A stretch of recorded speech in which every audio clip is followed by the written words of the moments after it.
There's a lot happening with the Texas case and with the recent laws passed and challenged in Wyoming. Dr. Joseph Meaney, president of the National Catholic Bioethics Center, and Heather Hacker, a former Texas Assistant Solicitor General, join me now to give us a better understanding of what these laws mean for the right to life in America. Thank you both for joining us. Dr. Meaney, let's start with you. Can you explain the science behind the ethics of abortion pills? We're talking about ending a human life between conception and about 10 to 12 weeks. What's the framework for considering this issue? So, the main framework, of course, is that direct abortion is never acceptable from an ethical perspective, certainly from a Catholic natural law perspective. But, this issue even goes further. And I think that what is being challenged in the court here is the basic ethical principle of informed consent, that one cannot provide drugs without providing proper safeguards and proper informed consent. And that is actually what is being challenged in the court case. And when you're talking about proper informed consent, can you give me a little better understanding of what that means?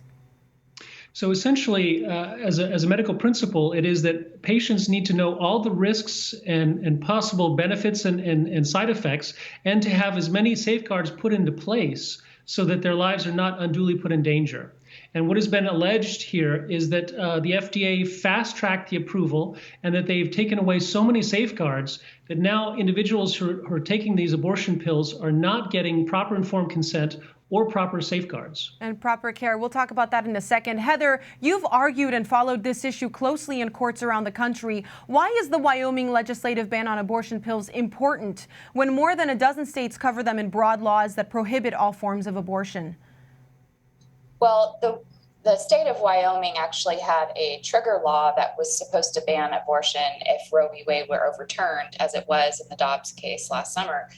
But that law has been enjoined. So as of right now, abortion is legal in Wyoming. And so this was an effort by the legislature to restrict abortion, notwithstanding that trigger ban being enjoined. And what is the future of this? Is this something that's held up in courts right now? So yes, just a couple days ago, a Wyoming state court judge entered a temporary restraining order against the law. Now, the law had not gone into effect yet. It was effective, as you mentioned, in July of this year. And so there's still some time left before the law would go into effect for that legal wrangling. So the next step in the process would be for that same state court judge to have a hearing on a preliminary injunction motion. But as of right now, there is an order preventing that law from being effective. And so they'll have to fight it out in the courts. Dr. Meaney, back to you. When can we find background for this issue in church teaching? Where can we find that? What forms our understanding of human life that makes this protection so important?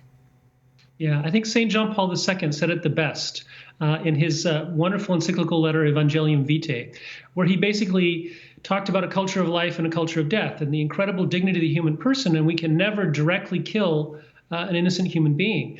And I think what's very important to see whenever the issue of abortion comes up is that there are loving solutions that do not involve killing.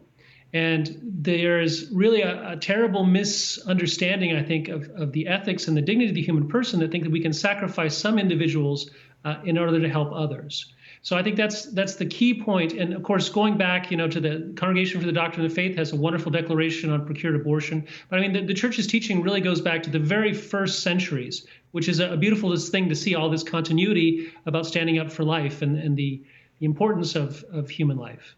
Absolutely. Now, Heather, did the Supreme Court address this issue at all in its ruling in the Dobbs case when it overturned the right to abortion created by Roe and Casey?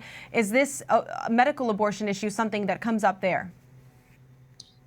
No, it was mainly focused on whether or not the U.S. Constitution protects a right to abortion. And the answer to that question was no.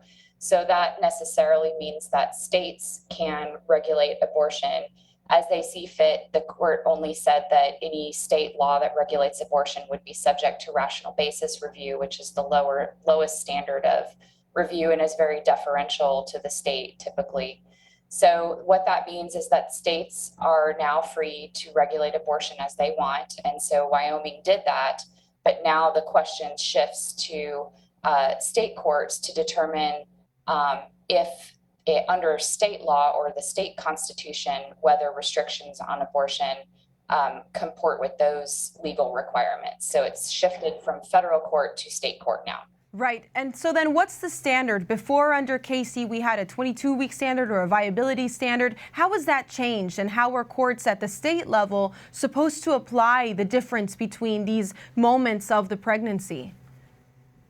So the standard now is basically whatever passes rational basis review. The state can prohibit abortion, all abortion. Some states do, and other states allow abortion up to 40 weeks. So that's all up to the states now, and the federal courts, at least the Supreme Court determined that the federal Constitution does not speak to that. That's great. Dr. Meaney, before I go to Heather on the legal implications of this, why is it critical that these laws not be used to persecute women?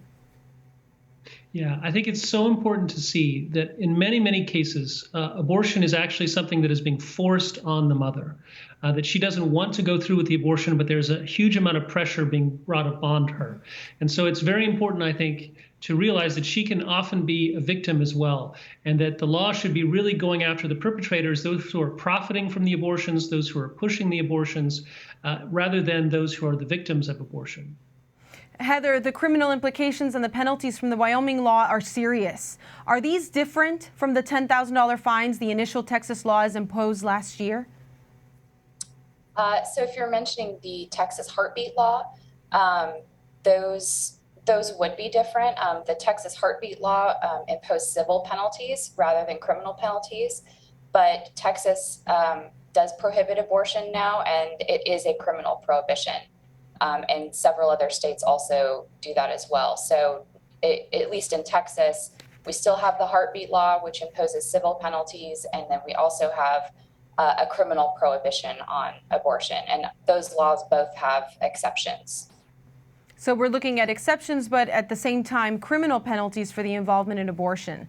Heather, what can we expect as legislatures pass new laws and courts across the country are embroiled in more legal action? Will action from Congress or the Supreme Court make a difference, or are we just going to have to battle this out state by state? So I think it will be a battle state by state. As I mentioned, the main battleground for these questions as to whether states can restrict or regulate abortion and how far they can go, the forum for that has now shifted mainly to state courts. And so there are states that are considering now, the state Supreme Courts are considering whether or not a state, the state constitution protects a right to abortion. Now, it's an interesting question because many states that had previously found a state right to abortion based that reasoning in significant part on the reasoning that the Supreme Court had applied in Roe and Casey in finding a right to abortion under the federal Constitution. So some of those states, if there are challenges in those states, the court will have to sort of go back to the drawing board in terms of locating where in the state constitution there is such a right to abortion. And so there are state courts that are looking at that question right now. Well, we'll be looking at the state courts, the legislatures, and of course, with our eyes on 2024. Thank you so much, Heather. Dr. Meaney, stay with us. We've got one more issue that we want to discuss with you.